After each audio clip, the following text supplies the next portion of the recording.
இன்றைக்கு எந்த கட்சி ஆட்சிக்கு வருதோ அந்த கட்சியுடைய கரை வேட்டியை கட்டிக்கொண்டு சுத்துகின்ற ஆட்களை எல்லாம் நாம் இப்பொழுது அதிகமாக பார்த்து கொண்டிருக்கின்றோம். அதுலயும் இன்னைக்கு தமிழ்நாட்டில் இந்த சோஃபா மாடல் ஆட்சி வந்ததுக்கு அப்புறம் அது கொஞ்சம் அதிகமாகவே நாம் பார்த்துக்கிட்டு இருக்கிறோம். இந்த அரசு எதை கொள்முதல் செய்கிறதோ இல்லையோ அடுத்த கட்சி ஆட்களையும் அடுத்த கட்சி சட்டமன்ற உறுப்பினர்களையும் தொடர்ச்சியாக இந்த அரசு கொள்முதல் செய்து கொண்டு வந்து கொண்டிருக்கிறது. இப்படிப்பட்டவங்களுக்கு மத்தியில் இன்றைக்கு ஒரே கொடி, ஒரே இயக்கம், ஒரே லட்சியம் அப்படின்னு ஐயா ஆர்காட்டார் அவர்கள் இன்றைக்கும் பயணம் செஞ்சு கொண்டிருக்கிறார். கொண்ட கொள்கையில தடம் மாறாமல் பயணிக்கின்ற கூடிய இன்றைக்கு தலைமுறைக்கு ஐயா ஆர்காட்டார் அவர்கள் ஒரு வழிகாட்டியாக செயல்பட்டு வருகின்றார்.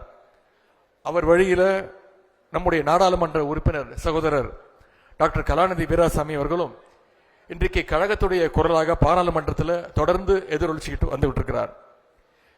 திரு கலாநிதி வீராசாமி அவர்கள் வெளில பார்ப்பதற்கு மிகவும் சாஃப்டாக தெரிவார்.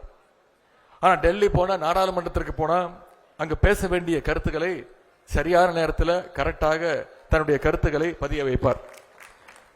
குறிப்பா தமிழ்நாட்டுடைய உரிமை சார்ந்த விஷயங்களை பேசுறதுக்கு அவர் என்றைக்குமே தயங்கினது கிடையாது.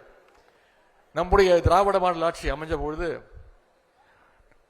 நமக்கு வாக்களிக்காத மக்கள் எல்லாம் இந்த ஆட்சிக்கு வாக்களிக்காம தவறிவிட்டோமோ என்று அந்த எண்ணத்தோடு இருந்தார்கள். ஆனா இன்றைக்கு இந்த சோஃபா மாடல் அரசு அமைஞ்ச பிறகு இப்படிப்பட்ட ஒரு மோசமான ஆட்சிக்கு நாம ஓட்டு போட்டுட்டோமே அப்படின்னு மக்கள் வருத்தப்பட ஆரம்பிச்சிருக்கிறாங்க. இந்த சோஃபா மாடல் ஆட்சியை மக்கள் வீட்டுக்கு அனுப்ப வேண்டிய நாள் வெகு தொலைவில் இல்லை.